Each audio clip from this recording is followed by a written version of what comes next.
जय हिंद साथियों, आप सभी लोगों का हमारे यूट्यूब चैनल पर एक बार बहुत बहुत स्वागत है। आज हम आपको मध्य प्रदेश पटवारी के जो फर्स्ट शिफ्ट का एग्जाम हुआ उसके जो क्वेश्चन है वो हमारे पास आ चुके हैं। पूरा हम इस वीडियो में आपको बताएंगे क्या क्या क्वेश्चन पूछे गए, किस तरह के टॉपिक में से पूछे गए, पूरा इस वीडियो में बताएंगे। इससे पहले आप लोग हमारे चैनल पहली बार आए तो आप लोग से हमारा अनुरोध है, चैनल को सब्सक्राइब कर लें और बेल आइकन क्लिक करना भूलें, ताकि इस संबंध कोई जो वीडियो आती है वो आपकी यूट्यूब चैनल पर सबसे पहले आए। चलिए हम पढ़ लेते हैं क्या क्या क्वेश्चन यहाँ पूछे गए, किस तरह यहाँ पे क्वेश्चन आए हुए हैं। तो यहाँ पर आप देखिए जो एमपीजी के आया हुआ है फर्स्ट शिफ्ट में वो 20 से 25 नंबरों का आया हुआ है, कंप्यूटर 20 नंबरों का, आपका साइंस 22 नंबरों का, मैनेजमेंट 15 नंबरों का, और जो इंग्लिश हुआ वो 20 नंबर का है, हिंदी आपका 25 के आसपास पूछ रहे हैं, आपका जो रीजनिंग रहा वो 30 के आसपास, और जो आपका मैथ रहा वो 35 के आसपास पूछ रहे हैं। अच्छा, जो आवेदन को नंबर प्राप्त हुए, किसी के 112 नंबर आए, किसी 102 नंबर आए, किसी के 89 नंबर आए, किसी 122 नंबर आए, किसी 148 नंबर ही आए हुए। चलिए हम करंट जीके पढ़ लेते हैं क्या क्वेश्चन पूछ रहे हैं।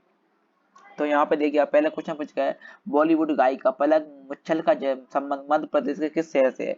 तो इनका जो संबंध है वो आपका इंदौर से स्थित है, ठीक है, इंदौर संबंध है। इसके बारे में कुछ इफेक्ट पढ़ लेते हैं कि पलक मुच्छल जन्म आपका 30 मार्च 1992 में हुआ एक भारतीय पार्श्व गायिका है।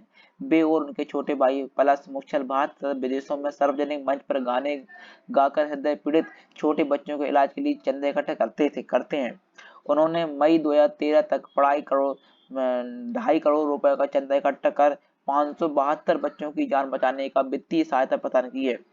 पलक ने अपने हिंदी फिल्म करियर की शुरुआत 2011 में फिल्म दमादम से की थी। उनके बाद उन्होंने ना जाने कब से एक द टाइगर फ्रॉम सिडनी तथा विथ लव आशिकी और बंगाली फिल्म में रॉकी के लिए गाने गाए हैं।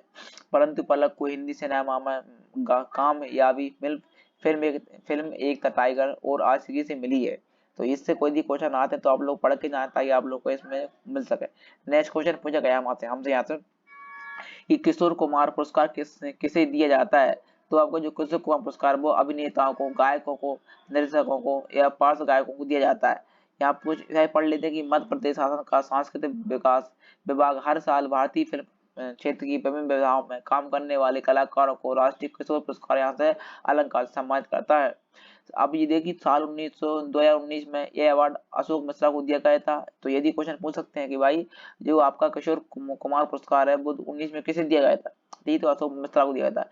और यदि पूछे 20 में तो 20 में अमिताभ भट्टाचार्य को, और 2021 में ये विवेक रंजन अग्निहोत्री को दिया गया था। ठीक है, तो यहाँ तक क्वेश्चन बन सकते हैं आप लोग। नेक्स्ट क्वेश्चन है, सैलानी द्वीप निम्न में से किस स्थान पर स्थित है।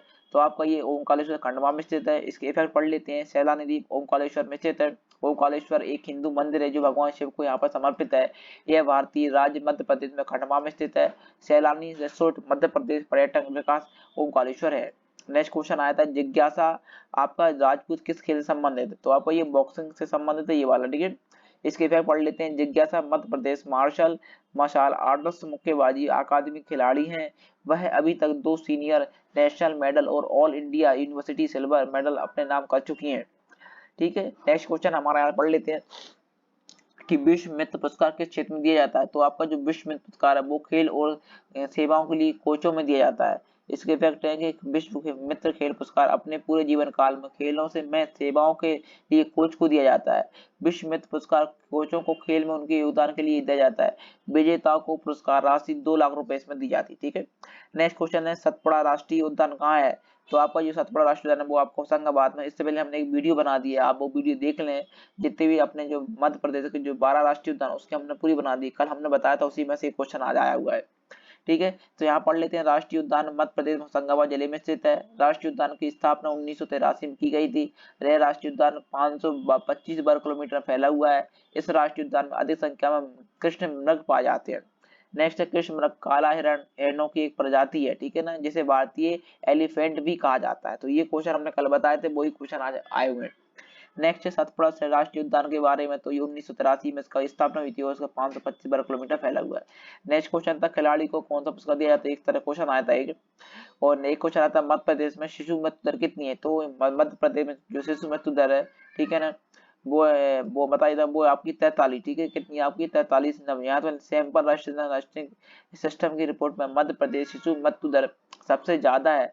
हर 1000 में से 43 नवजात की मौत हो जाती है, यहाँ पे ये दर है। ठीक है, नेक्स्ट क्वेश्चन था, आदिवासी संग्रहालय कब स्थापित किया गया? तो आपको जो आदिवासी संग्रहालय वो 20 अप्रैल 1954 को स्थापित किया गया था। तो यहाँ पढ़ लेते हैं, मध्य प्रदेश के छिंदवाड़ा जिले में आदिवासी संग्रहालय स्थापित है। ये संग्रहालय 20 और 1954 में खोला गया था और 1975 में से राज्य का संग्रहालय दर्जा मिला था। ठीक है, तो आप पढ़ सकते हैं। 8 सितंबर 1997 में वो आदिवासी संग्रहालय का नाम बदलकर श्री बादल भोई शासकीय आदिवासी संग्रहालय कर दिया गया है। ठीक है, तो आप ये इंपोर्टेंट क्वेश्चन है। यह सारे जनजाति संग्रहालय को सबसे पुराना है। इसमें 14 कक्ष तथा 3 गलियारे और 2 खुले गलियारे स्थित हैं।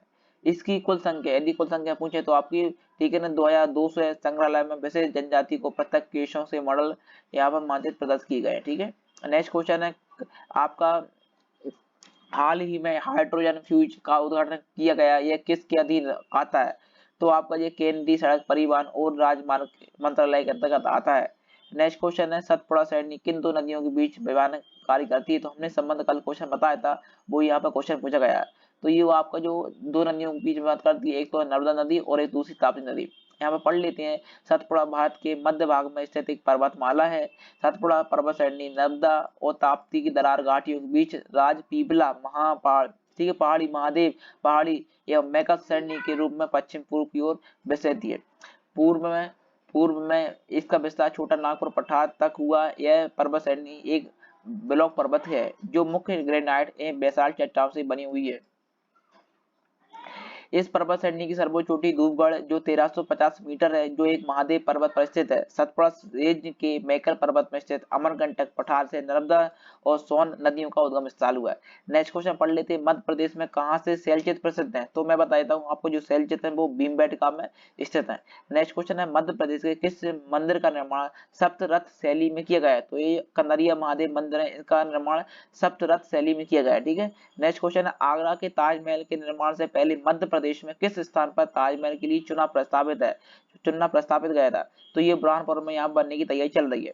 नेक्स्ट है, इंडोनेशिया में 2004 में बॉक्सिंग डे सुनामी कौन से द्वीप पर आई थी? तो ये सुमात्रा द्वीप पर आई थी। एक क्वेश्चन आता है, युद्ध अभ्यास कहाँ पर हुआ था? एक क्वेश्चन आता है, शांति सम्मेलन कहाँ पर हुआ था? ठीक है, एक क्वेश्चन आपका बांध से आया था। अब हम पढ़ लेते हैं थोड़े स्थान के क्वेश्चन।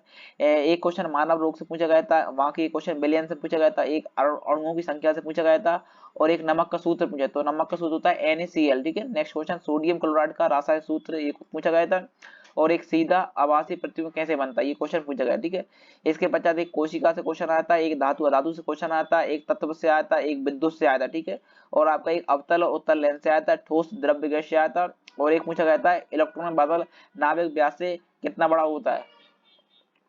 कोशिका का दर्जा ऊर्जा किसे कहते हैं? ठीक है, इस तरह क्वेश्चन आता है, इसको बोलते हैं माइक्रोकॉन्डिया को बोलते हैं। ठीक है, आप पढ़ ले थोड़े। आपका जो मैनेजमेंट प्लानिंग पूछे गए था, विपणन से क्वेश्चन पूछे गए थे, अधिनियम से क्वेश्चन पूछे गए, आपका कथन से पूछे गए, स्टाफिंग से पूछे गए, नियोजन से पूछे गए, मार्केटिंग थी। तो आप लोग ये जो मैं बता रहा हूँ, आप लोग यही पढ़ के जाए, इसी से क्वेश्चन पेपर में आगे बन रहा है। ठीक है, और भाई कंप्यूटर से नेटवर्क से क्वेश्चन पूछे गए थे, मॉडम से क्वेश्चन आया था, आपका इनपुट से क्वेश्चन पूछा रहा है, MS वर्ड से क्वेश्चन पूछे गए, ऑपरेटिंग सिस्टम से पूछे गए, रैम से, रोम से, ठीक है ना, यूनिक्स लाइनक्स से, आपके राउटर से, लेन से, शॉर्टकट की से 2 क्वेश्चन आए। ठीक है, तो ये जो MS वर्ड में कंप्यूटर के नॉर्मल क्वेश्चन आ रहा है, पढ़ के जाए। और बाकी इंग्लिश का आपका सिनोनिम्स है, इंटोनेंस है, एरर्स है, ठीक है, डायरेक्ट इनडायरेक्ट स्पीच है, आपका एक्टिव वॉइस, पैसिव वॉइस से क्वेश्चन पूछे गए, और आपका पैरा जंपल से क्वेश्चन यहाँ पर पूछेगा। ठीक है, और नरेशन से क्वेश्चन पूछेगा इसके। ठीक है, और बाकी आपका हिंदी का संधि समाज, ठीक है, ये आपको खुद पता है, ये सभी नॉर्मल आ रहा है आपको। पर्यावरण है, पर्यायवाची, रस है, छंद, अलंकार, वर्णमाला, तत्सम तत्व, ठीक है, शुद्ध अशुद्ध, उत्पच अलंकार। ठीक है, वहाँ की ये पूछ रहा है, वहाँ के आपका जो मैथ है वो वही का वही आपका रहने वाला मैथ और रीजनिंग। ठीक है, ये जो नॉर्मल तरीके से आप लोग पहले से बताते आ रहे हो, आप लोग देख लें वीडियो, ये सब पूछा रहा है। ओके दोस्तों, यदि आप लोग हमारी ये वीडियो पसंद आए, वीडियो को लाइक करें, शेयर करें, सब्सक्राइब करें। फिर मिलते हैं नेक्स्ट शिफ्ट के साथ, नेक्स्ट जानकारी के साथ। ओके दोस्तों, थैंक्स।